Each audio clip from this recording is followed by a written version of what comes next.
Hello, friends. Today I will explain the poem An Elementary School Classroom in a Slum, which is prescribed on your Class 12 book. So let's start. In the first para, the poet describes the children who study in an elementary school, which is set up in a slum area. The poet says that the faces of the children are dull and without any energy. They are not full of energy like other kids of their age. These children are compared to unwanted weed. Here the writer wants to say that these children seem to be unwanted like the unwanted weeds which grow on their own in the fields. Their hair is not neatly done.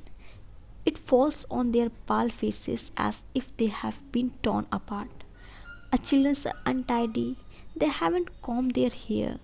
Then he described a tall girl who seemed to be a blur by poverty. And also, her head is bent, maybe because of tiredness or shame. There is another boy who is so weak and thin that he has been compared to a sheet of paper.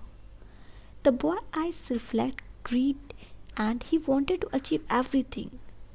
Then he described another student who is physically disabled. The poet says that this boy is unlucky because he inherited a disease from his father due to which he was a deformed body. Instead of getting any facility from his father, he have received a disease inheritance. This disabled boy is sitting on his bench and reciting his lesson. At the back of the class in dim dark area was a small boy who was not visible to the poet as he was sitting in darkness. The poet could see his eyes, which were bright and full of dream. He was not paying attention to the class. It seemed that if he was rather interested in playing with squirrels in the house tree.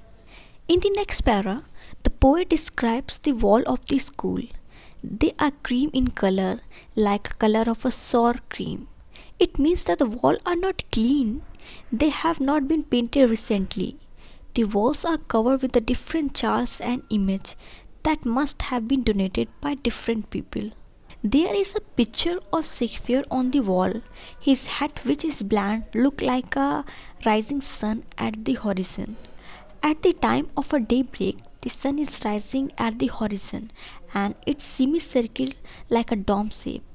It seems to be behind all the cities. There is a picture of the famous Dolores Valley, which has beautiful flowers. There is an image of a map which helps all in its own way. But for these children, the map of the world is irrelevant because the slums where they live in different from what is shown on the map. Their world is only what they see out of the window of the classroom, the slum. Their future is full of darkness. Their future is compared to a narrow street, which means that there is no wide scope available for their future growth. These children are far away from the radiant light of knowledge and education. In the next para, the poet further says that these children living in a slum area have faced so many hardships. They feel every another person to be their enemy. For them, Shakespeare is an evil man. They don't find the map to be a good thing. They were never liked or loved by anyone. Therefore, they hate almost everyone. Their desire of being loved by others forced them to steal. They live in a small homes and they have started adjusting to it. Their life is going toward an endless night. This means that their future is full of darkness. These kids are so thin that one can easily see their bones through the thin layer of skin. Their skin is like a thin layer of cloth and the bone benefit are visible through the skin. These kids suffer from malnutrition. They wear spectacles which are made of steel. They are cheap and very uncomfortable. Even the lens is of the spectacles are repaired. The spectacles look like a stone which have been prepared with the price of glass sticking out of them. Here the most tried explain that these kids have to face so many hardships in their lives. As these slums are getting bigger, they will destroy the future of these children, and it is very difficult for such kids to escape from them. In the next para, the poet says that the government should take notice of the problem being faced by these kids.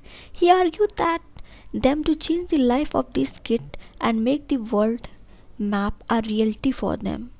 There is a need to break the restrictions which are put on them due to poverty and lack of resources. He wants the governor and the public to help these kids in achieving their dreams, as this will take them away from the fog to azure sky.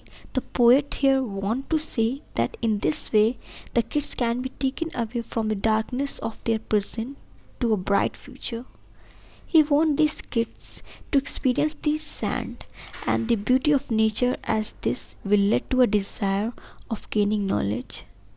They will then go through the white and the green leaves. Here the white leaf depicts books and the green leaf depicts nature. This will then result in their progress, and they will be able to paint a bright future for themselves. So friends, the explanation of the poem is done, but there are three questions which I have written, and they are so important and they can come in your board exam. So there are some questions. The first question: what do you think is the color of the sour cream? Why do you think the poet have used this expression to describe the classroom wall? And the answer is, the color of the sour cream is a pale and dull. The poet used the expression to describe the classroom wall because the wall were not freshly painted. The wall of the classroom were dull and not beautiful. The second question is, the wall of the classroom are decorated with the picture of Shakespeare, building with domes, world maps and beautiful valley. How do you contrast with the world of these children? And the answer is, the various pictures on the wall are not similar to the world of these slum dwelling children because they have never got the adequate facility and education. They have always seen crime happening around them. That is why it is said in the poem that these children Shakespeare is a weak man. Not only this, their world is a dirty slum area in which they live, which is continuously expanding. Has the world map which never saw the slum and the beautiful valley which is never seen, and it is out of reach of such children are in total contrast into what they see as a world, their world. The third question is, what does the poet want for the children of the slum? How can their lives can be made change? And the answer is, the poet wants the governor, inspector and the visitor to visit the school. He wants them to see the plight of these children and do something for their betterment. These children should be provided with the best amenities in order to make their life better. He wants their kids to visit beautiful places which are granted by the nature with its beauty.